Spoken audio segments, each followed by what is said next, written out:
நாட்களுக்கு பைபிடித்து அவரையும் கூப்பிடத்து வருகின்ற முக்கிய பல குதிரைகளை அவர்களை காப்பதற்கு உதவிக்கு கைவிடவும் உணர்கின்ற அவசரம் என்று ஆகப்பட்ட மனித வாழ்க்கை என்ன வாழ்க்கை? மாறி மாளிகை கோயில் ஊற்றி கட்டி வாழ்ந்து குடிசை கட்டி வாழ்ந்து குடிசைகள் இருந்து அவகட்டிய குடிசையை அவனுக்கு இழப்பு ஜாதி மதம் பேதமின்றி நிரந்தரமான ஒரு வீட்டை அறியாத ஒரு வீட்டை பொது வீட்டை கொடுத்திருக்கிறாய் இறைவா. மனிதர்கள் மனிதர்களுக்கு மனிதர்களுக்கு மனிதர்கள் மாறிக்க மனிதன் உள் 4 வகையாக வகுத்து வைத்திருக்கிறார். இந்த உடலாகப்பட்டது இது நாரும் சரீரம். இதில் நறுமண திரவியங்களை பூசுவதாலும் தேய்த்து குளிப்பதாலும் நமது உடம்பு நறுமணம் வீசுகிறது. 2 நாள் 3 நாள் குளிக்கிறவங்க நம்ம உடம்பை நமக்கே பிடிக்கிறது.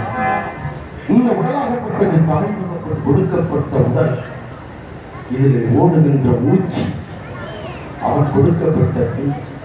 அவன் எப்ப பறிக்கிறானோ பறிச்சுட்டு போயிட்டே ஏன்டா பறிக்கிறது கேட்கவே. பிறக்கும் நாளை நம் அனைவரும் கொண்டாடுவோம். இறக்கு நாள் தெரியுமா? மறைமுகமாக வைத்திருக்கிறார். உயர்ந்தவன் தாழ்ந்தவன் ஒன்றிலே 10 மாடி கார் மங்களா ஏசி வாழ்கிற மனிதன் இறந்து விட்டால் எனது தகப்பனார் சொத்து பத்திற்கு அதிபதி 2வது மாடியில் போகுது. எந்த பிள்ளையாவது வைக்குமா? எப்பட சமத்தை எடுக்க தூக்குறா. நம் சமத்தை எடுத்து ஆலயத்தின் வழியாக நாம் செல்வதற்கு இல்லை. ஏனென்றால் தெய்வ குத்தமாகிவிடும். ஆனால் அதே சமத்தை எடுத்து ஆலயத்தின் வழியாக செல்லுகிறார்கள். நம் ஊருக்கு அருகாமையில் இருக்கின்றது அந்த ஊர். சில பேருக்கு தெரிந்திருக்கலாம், சில பேருக்கு தெரியாமல் இருக்கலாம். காசிக்கு நிகராக அந்த ஊரை ஒப்பிடுகிறார்கள். காசிலே 24 மணி நேரமும் பிணங்கள் எரிந்து கொண்டிருக்கின்றது. அதற்கு நிகராக நம் ஊருக்கு அருகாமையில் ஒரு ஊரில் எரிந்து கொண்டே இருக்கின்றது. நான் ஒரு நாள் அந்த மயானத்திற்கு சென்று இரவு 1 மணி வரைக்கும் அங்கு இருந்தேன். பிணங்கள் வந்துகிட்டே இருக்கு. ஆனால் பிணங்களை எடுத்து செல்லும் பொழுது ஒரு அம்மன் சிலை, காளி சிலை இருக்கின்றது. அதன் முன்னோக்கி சென்று பின்னோக்கித்தான் தான் நடக்கின்றது. அங்கே பைரவருக்கு ஆலயம் உண்டு, ஹரிச்சந்திரனுக்கும் ஆலயம் உண்டு. அது எந்த ஊர் என்றால் திருச்சிக்கு அருகாமையில் காவிரி தென்கரையில் ஓயாமை ஏரி. பேரே ஓயாமை ஏரி. ஓயாமை எண்ணிக்கை. அங்கே ஒரு பிராமின் மக்கள் அங்கு அர்ச்சனை செய்து கொண்டிருந்தார். நம் சபத்தை அந்த அந்த பின்னோக்கி தருணம் நடக்கின்றது. நமது வலதுகை புறமாக ஆலயம் ஹரிச்சந்திரனுக்கு இருக்கின்றது, பைரவருக்கு இருக்கின்றது. அதனால் நாம் பிறக்கும் பொழுது ஒன்றும் கொண்டு வந்து பூங்குண்டு எடுத்துச் செல்வதை அவளால் நினைத்து பார்க்க வேண்டும். உன்னை வெட்டிடுவேன், கொத்திடுவேன், கொன்றுவேன். என்னை கொண்ட பிறகு அவர் எத்தனை வருஷம் வாழ்ந்தார்? அவருக்கு ஒரு நாள் மரணம் உண்டு.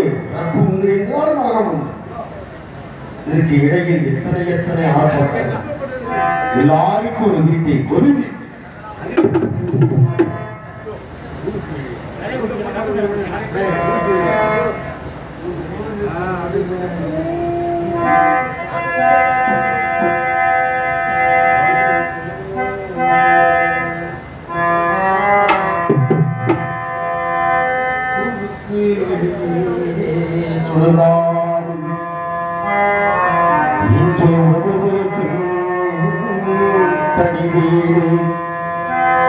யாருக்கு கிடைக்கும் அந்த வெளிவீடு?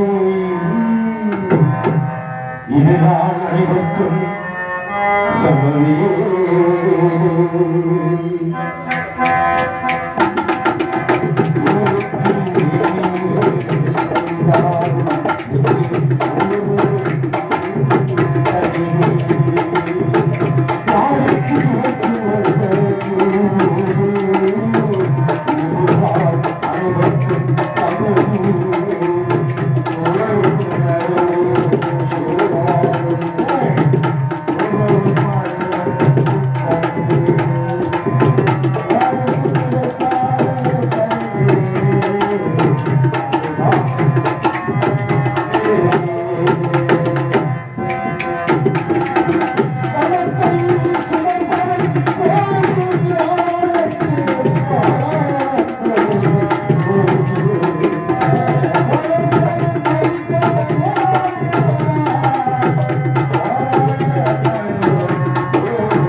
இதுதான்